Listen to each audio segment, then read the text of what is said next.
Gareth, after finally retiring, you find yourself in a new role with the Ulster Elks now. Can you tell us a little bit about what you're doing off the floor and how you find the transition from playing to not playing as much anymore? I like the way you made the point about me first straight away, saying that boy's retired now, he's in trouble. No, I'm very excited about my role. The problem in the last 2 years was I was carrying the two roles really in many ways. I was doing a lot of the fundraising, a lot of the talking to businesses, trying to get people involved, but then also being deeply frustrated on a Monday morning when you'd wake up and realise, as Ian said, we'd give away, I'd say 8-9 games last year just out of a lack of just pure experience. It was very frustrating.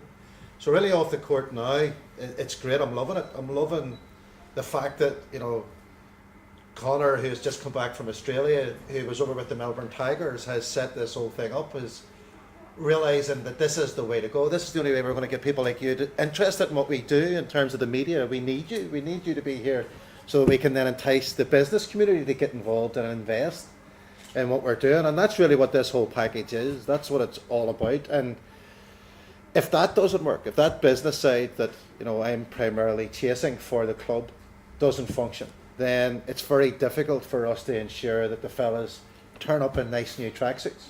Even though UPS didn't get our playing kit here in time, the main thing is that these things are happening in the background and players are here to play. The problem in Northern Ireland is many players don't get to play. They get to play and then they also have to fundraise and all those things. We're trying to take that out so people can be professional about their game. So that's what we're doing. Gareth, you mentioned businesses and investing. Can you tell us a little bit about the support that the Ulster Elks have from local businesses?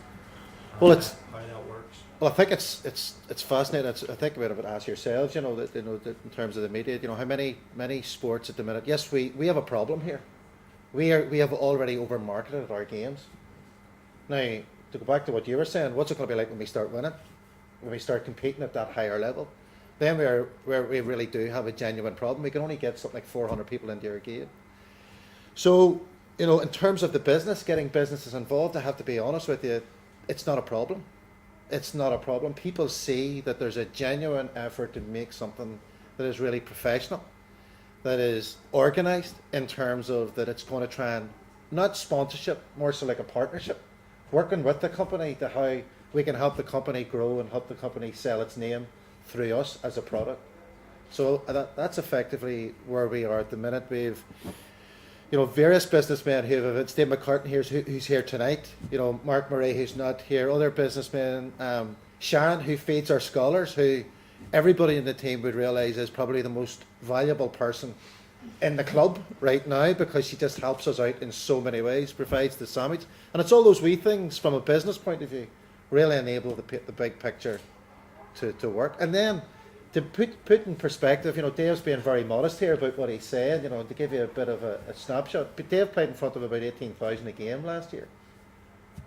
He scored 8 points a game, 8.4 a game. So he wasn't a bit part role player as he's just described in his final year. He was a significant. So this whole package is enabling us to attract players of his quality, and the scholars that we have, I think, are some of the best scholars, some of the best Irish players in the country now.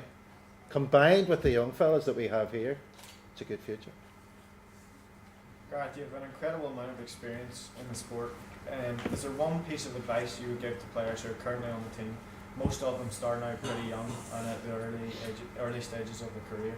Well, Paddy said to me, I don't know if you remember this, Paddy said to me on the bench one day, when we were sitting at one of the Star games, it was the first year, and he was sitting at the game and he goes, "Do you think all these people will keep coming?"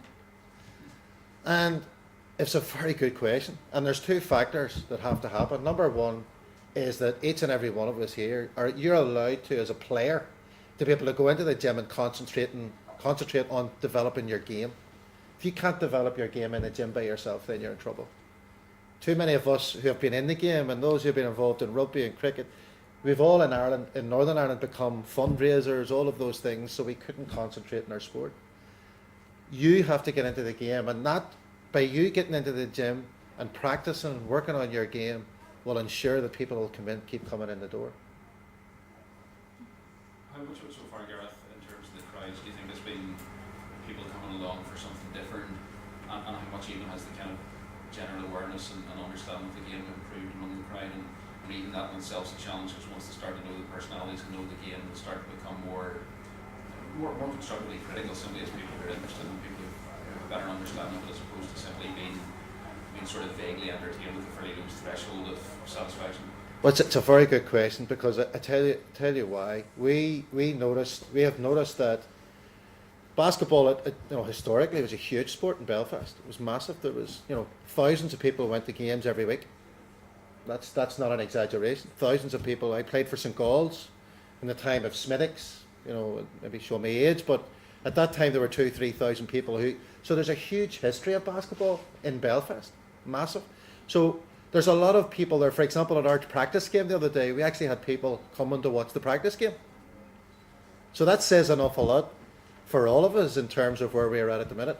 In terms of the new crowd, it's fascinating, because you are getting people in the street talking about you, and people giving Ian a hard time. God, Ian's not afraid to shoot from anywhere, is he? And people be saying that, and they'll be coming up and noticing the game, and even though it's a simple comment like that, or they're starting to really try and understand what people are trying to do and different things. So that's really exciting, because you see that growth happening. Our junior club, Ian was a big part of one of our most successful junior teams last year out in the club. Our junior club, we have over 100, maybe 150 juniors now involved in the club. So that's parents in terms of growing their knowledge. So those things are happening at a rapid pace. So it's brilliant. It's very exciting. But I expect always the standard being dragged up once people out there start to have a discourse about the strengths and weaknesses of a particular player or favourite players, whatever. It all sort of says to the guys, like, people out there are watching, people care about this, and it's bound to. That's bound to be what people play for. I mean, is kind of the fact that somebody cares must be nothing worse than sort of playing sport almost in the back end. Yeah. Well, I think it's a key now. I think it's a key for us. And I'll send a message out, to the players that are here in front of us. Never have any of you been involved in something, and I can quite categorically state this now. I have never been involved in a program about what we're trying to do right now. And I played in one of the most successful team in Northern Ireland ever to play the game. Won championships, won everything, except the cup. Just thought I'd put that in. Played in the final 19 times, but that's another story. You have everything that you could possibly want as a player. Right now, we have, even those who aren't scholars, are scholars in their own right, because they don't have to do the things that other clubs are expected to do in terms of putting money in your pocket, taking money out of your pocket to pay for the petrol, all of those things, to travel to games. We're trying to create a professional network here. We're trying to create a professional situation that can build upon and hopefully create a much bigger professional entity in the near future. So the players here, there's no excuses. There's no excuses. The excuses aren't there anymore. And as a person who's not playing, I'm going to be sitting at the sideline like an old fuddy-duddy, critical of anybody who there. The bottom line is the excuses are gone. We have the personnel. You have the backup, the support mechanism to make by which it can happen. It's up to the club to perform now.